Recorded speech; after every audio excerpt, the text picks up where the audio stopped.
Hello everyone, this is G and I'm back with another video. I hope everyone's doing well. It's been a few days since the last video. As always, I'm always incredibly busy, so videos are a bit sporadic. But I just wanted to briefly give my opinion on this image in a larger, uh, I guess, topic or idea that it plays into. Now, let me be clear here. I actually have no personal or moral outrage over this. I'm not upset by this.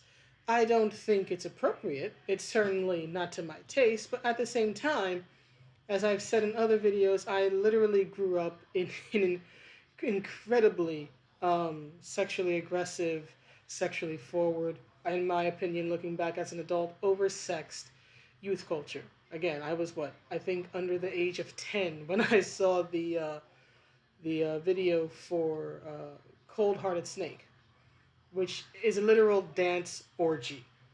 Okay, so while I don't like this image per se, again, there's a precedent, right? And again, for me personally at least, I can't get angry when my generation talking about my generation when my generation, in my opinion, comparatively actually did worse and was more explicit, in my opinion. Again, there was like, the whole thing. I think it was like the late 90s or early 2000s. It might have been the MTV Awards or whatever, where like Little Kim had one of her breasts exposed and just like a little pasty or whatever on on her her nipple and all that. And like the hostess, it might have been, I forget who the hostess was, but it was some black woman.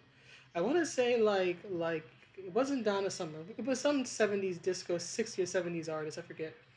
But kind of like touched her boob and everything and whatnot. And I saw things like Madonna kissing Britney Spears and Christina Aguilera and hell, Madonna back in the 80s. Right? I think it was like 84 or 85 when she performed at some awards show. I think it was the MTV Awards. It might have been something else, or the Grammys, one of them. When she performed like a virgin and is writhing all over the floor and in a wedding dress and all that. And then of course Prince, right, before he found religion later on in life, was intensely sexual and sexually aggressive and forward in his visual presentation, in his performances. And I think it might have been the MTV Awards, right, where he did that whole the tight yellow suit with his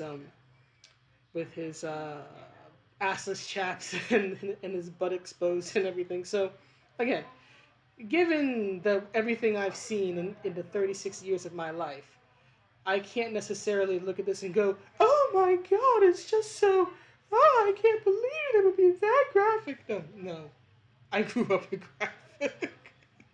I grew up with graphic. So, while this is not to my taste, I cannot say that I am surprised. But it does remind me of something, and this is why I'm talking about this. This is what kind of irritates me about all this, which is that this performance, at least this image of this performance, um, the progressives, at least from what I've seen, the wokes, the SJW types, are not condemning this. They're not saying it's too much, it's too sexual. They're not crying sexual objectification or anything. Now, the more conservative types, as you would expect, they're not happy about this. But the wokes, the progressives, right, have had nothing bad to say about this, right? Okay, fine. They can be in approval of it all they want. That's not my issue. My issue is this: the same people who will call this two women owning their sexuality, guess not. Guess what? They're not really lesbians. But two women who will, or rather, people who will say, "Oh, this is two women owning their sexuality, right? They're being daring. It's female empowerment, right? All these things to justify what is purely fan service meant to be shocking and grab attention, right? They will praise this, but when it comes to characters like Lola Bunny, Lola flippin' Bunny, right? Lola is too sexy.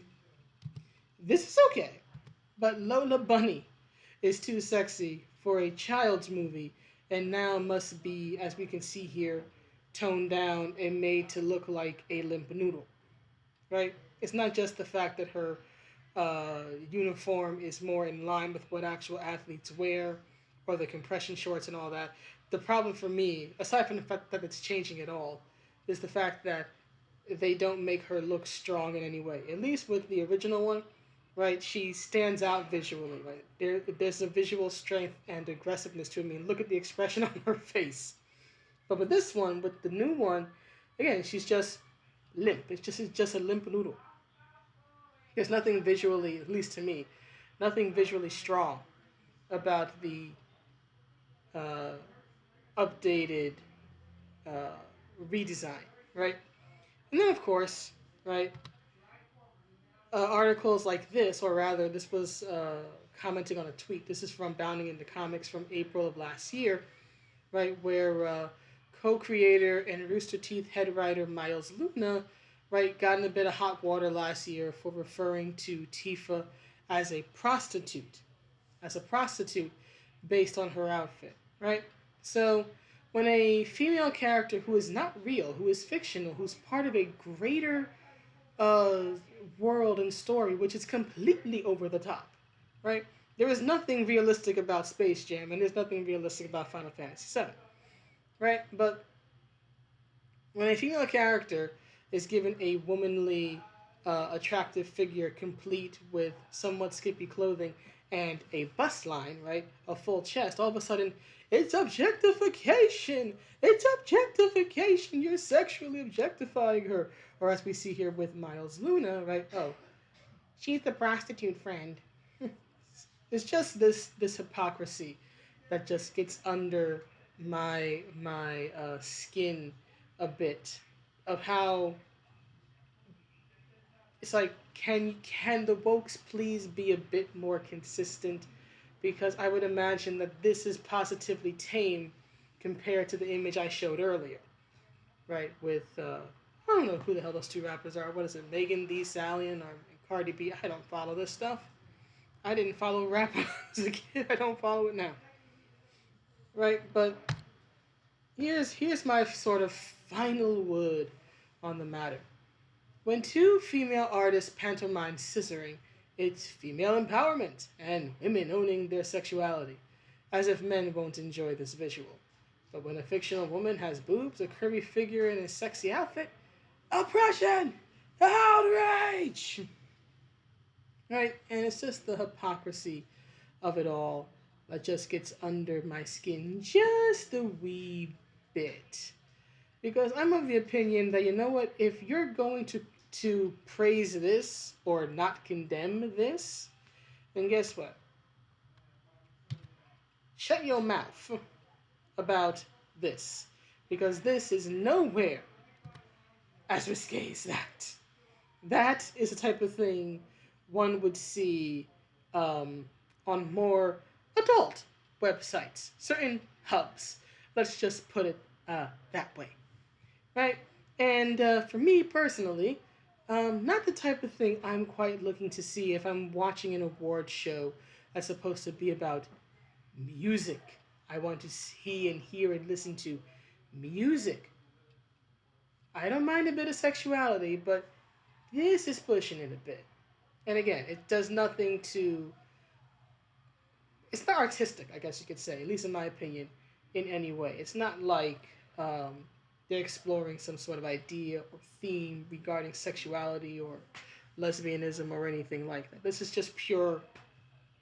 I'm not sure if the word titillation fits, but this is just, again, it's just pure uh, fan service, right? Which is meant to entertain the audience. So isn't this literally sexual objectification because you have two women pantomiming a very sexual uh, position, which is again sexual, and then is quasi lesbian, right?